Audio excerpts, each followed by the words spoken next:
We didn't play at the level we needed to. That was what Georgia coach Kirby Smart had to say at his first press conference after Georgia's scrimmage on Saturday. Getting confused, walking out here straight from the press conference to my car. Hopefully I can find it. You know, you can tell Georgia's still got a little bit of ways to go before, the season really kicks in. We got camp, for a little bit longer, maybe about, Kirby was saying today that he felt like fall camp didn't really end until Georgia's scrimmage ended. And that's going to be this Saturday. So it's going to be important to see what happens from here on out. I'm not going to look. What's up, man? Good to see you. It's going to be important to see what happens in this scrimmage, okay? So, there's just a lot. Let me try to work through everything that Kirby was talking about and kind of give my view of the world on it. On the offensive line, look, first of all, they're very healthy, generally speaking. Very healthy, maybe they're wrong. They're healthy. And then you've got some quite heat. One thing that did not happen today, and you'll hear about this, sorry about the sound, you'll hear about this quickly, I'm sure, by the time you see this video. Kirby did not directly answer if Trevor Etienne is going to play in this game or not against Clemson. So my expectation is that he will. I don't know why he wouldn't if the DUI charges were dropped, but that's okay. So this team, he's just saying, look, we're not where we need to be. That's what coaches say in the middle of August, because they're not where they need to be. Half the time they're not where they need to be in October. By the way, this is Foley Field right now. So if you've not seen Georgia's baseball facility lately, it's under massive construction. Everything is under construction at Georgia, it seems like. But it's a very good team. One thing they're worried about, and Kirby talked about this today. By the way, if you have our newsletter, you are able to read, and the link to sign up for our free newsletter is down below, but you were able to read what we were hearing that we sent out on Sunday. I wouldn't say he parroted every single thing we said, but a lot of the stuff that we talked about and that what we're hearing, Kirby covered it today. Today's Tuesday. And, he said that they're concerned about depth, but everybody in college football is concerned about depth. He said that, having to switch hands. He said that, they feel like they've got a lot of accountability right now inside the program, but they just have a lot of younger guys playing, and those guys are going to have to get used to playing. I mean, it's that simple. And you can't do that until you go play, right? I mean, that's the catch-22. If you are a younger guy, Daniel Calhoun, for instance, somebody like that, one of the really younger players. I mean, it may be that he has to really play this fall.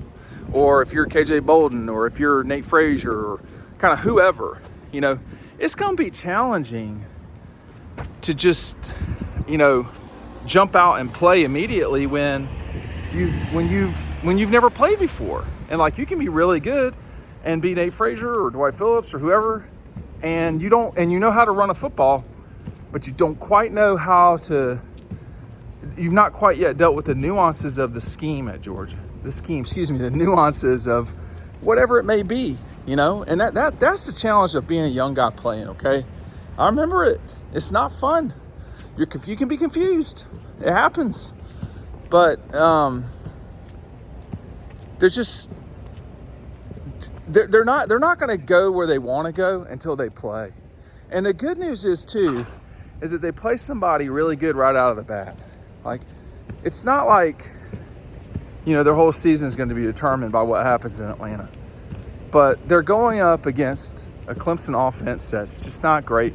Their defense is good. That's not just me saying that. A lot of people feel that way.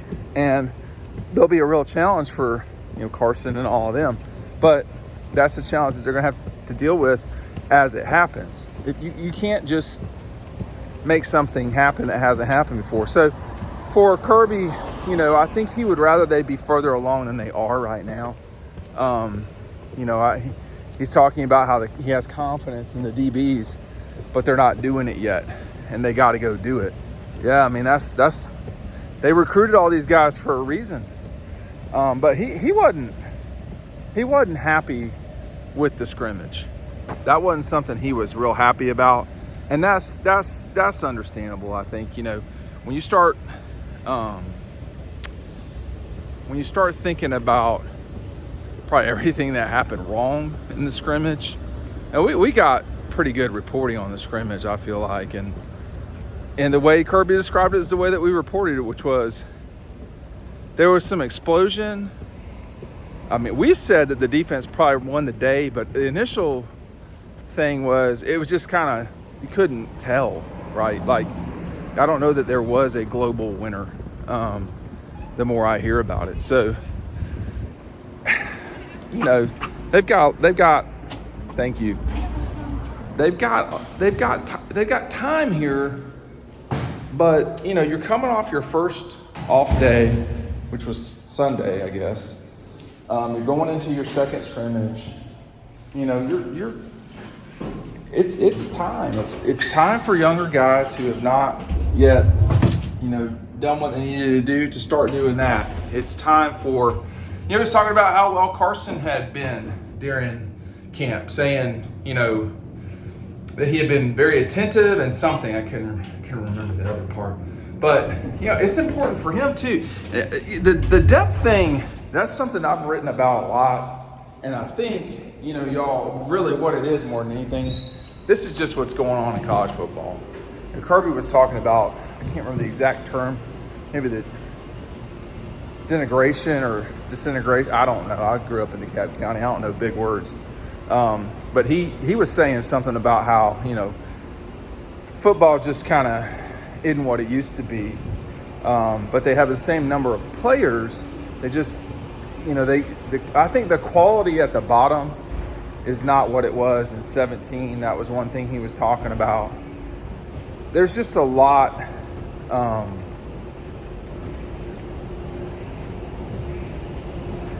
There's a lot that Georgia needs to get done in a short amount of time. It's not exclusive to them, though. See, that's the problem is, everybody's got these same issues. It's not NIL related specifically.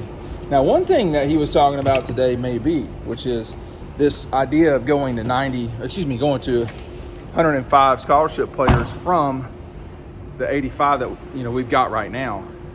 He was not so certain that would be the case. Okay, now you're gonna have to be patient with me here. We're gonna have to get going here on the car, and this is always risky business. But he was talking about in terms of budget, would that make sense for the athletic department? He was talking about, this, that, and the other as far as all that's concerned.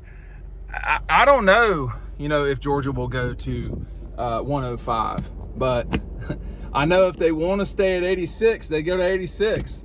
Like he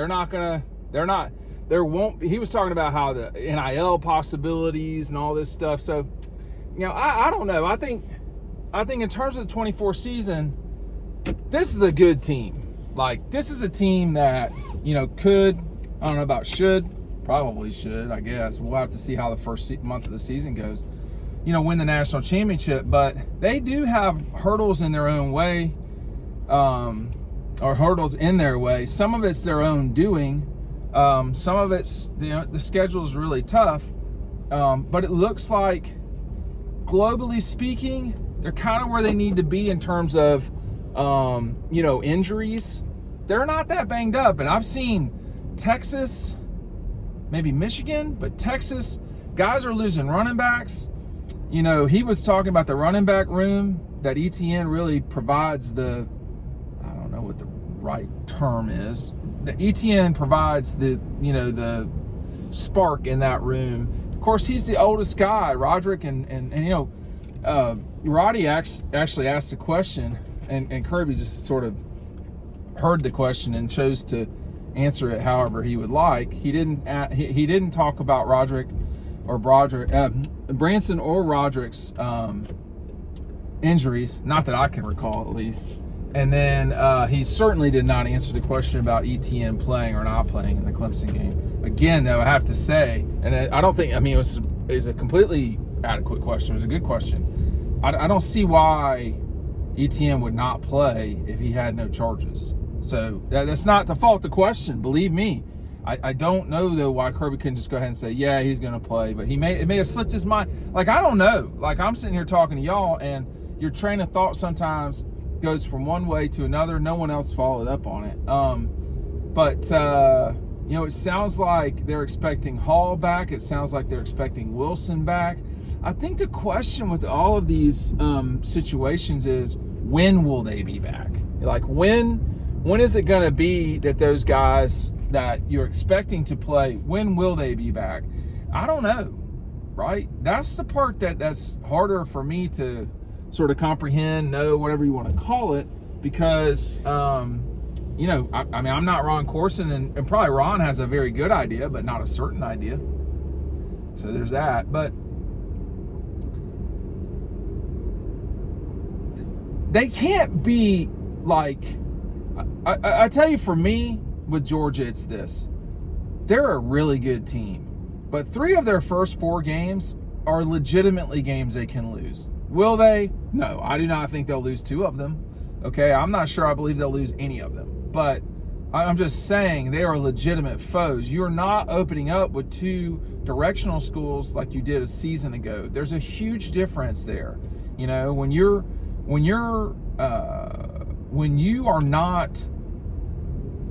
not have threat of losing, then the way that, you know, you can sort of glide into the season. Problem for Georgia a season ago was 2 of their first 4 games, they really had to claw and fight. They're going to have to claw and fight day 1. And right, like, it's going to be immediate that they're going to have to perform.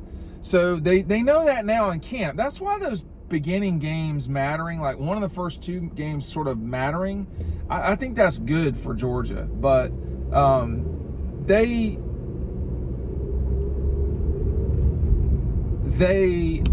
are on the path of being a really good team, it seems to me. They do have things to clean up, no question. But it just, when we, you know, when I don't know how many Kirby press conferences I've been to. I don't know, whatever the number is. I mean, it's certainly over 100. And so you can kind of, after a while, get a feel for what seems like is going on. And it seems like they're a really good team. It seems like they know that they're not where they need to be yet, which is not exactly shocking considering the time of year.